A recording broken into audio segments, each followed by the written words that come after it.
دي مش كفتة عادية، دي كفتة سمك معمولة بالصلصة، طعمها رهيب بجد يا جماعة. ولو مجربتوش كفتة السمك قبل كده أصلا فهي بجد تستحق التجربة، وهعملها معاكم النهاردة بطريقة سهلة وأقول لكم ازاي تعملوها سواء بالصلصة أو حتى مقلية. في الكبة هنحط قطع من السمك الفيليه سواء المجمد أو العادي. أنا حطيت حوالي من 600 ل 650 جرام، يعني ممكن تبدأوا من أول نص كيلو. هنضربه في الكبة لحد ما يتفرم تماما، هو أصلا مش هياخد وقت، يعني دقيقة كده هتلاقوه اتفرم بالظبط معاكم على الآخر.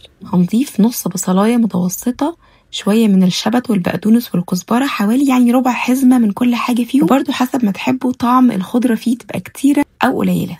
كنت نقع ربع كوباية من الرز المصري قبلها بساعتين، ما تقللهاش عن ساعتين لحد ما الرزاية كده تتفرفت في ايديكم بالشكل ده. ضفتهم كمان على السمك، بس حاولوا الكبة اللي انتوا بتكونوا بتستخدموها تكون قدرتها عالية شوية، يعني اكتر من 500 واط، ولو مش متوفر ممكن تنشفوه وتطحنوه في مطحنة خارجية اللي هي بتاعة التوابل وبعدين تضيفوه. ضفت حوالي معلقة صغيرة من الملح وتوابل كمون وكزبرة وفلفل اسمر وبابريكا وتوم باودر. حطوا حوالي نص معلقة صغيرة مليانة من كل حاجة. المفروض نضيف كمان فلفل احمر حلو عشان نعدل اللون بتاع الكفته وميبقاش مخضر، بس ما كانش عندي فحطيت فلفل حراق عادي. نضيف كمان 3 فصوص من الثوم، ونبدا نضرب كل الكلام ده في الكبه لحد ما يتفرم تماما.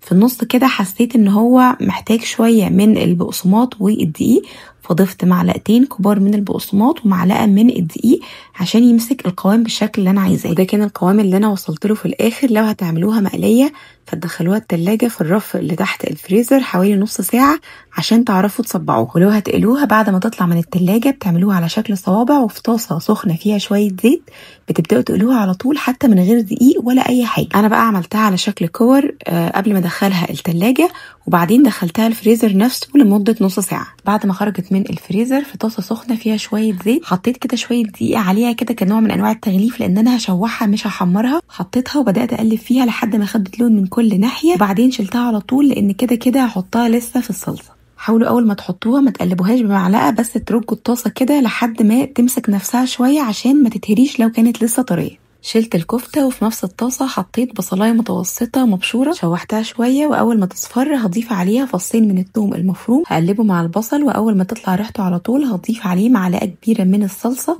هشوحها شوية معاهم، وبعدين هنضيف حبتين كبار أو 3 حبات متوسطين من الطماطم اللي تكون مضروبة في الكبة، ما تكونش معصورة، أو حتى ممكن تقطعوها قطع صغيرة قوي. زودتها شوية مية وضفت بقى الملح وشوية من الكمون والكزبرة والفلفل الأسمر، ضفت كمان عصير ليمونة، وسبت الكلام ده كله بقى لحد ما يتسبك تماما. بعد ما اتسبكت ضفت عليه كفتة السمك وسبتها تغلي معاه كده لمدة 3 دقايق عشان تتشرب منه. في الآخر اديتها رشة كده من الكزبرة الفريش على الوش. كلوها بالعيش البلدي أو مع رز أبيض أو حتى مع رز سمك، وبالهنا والشفا.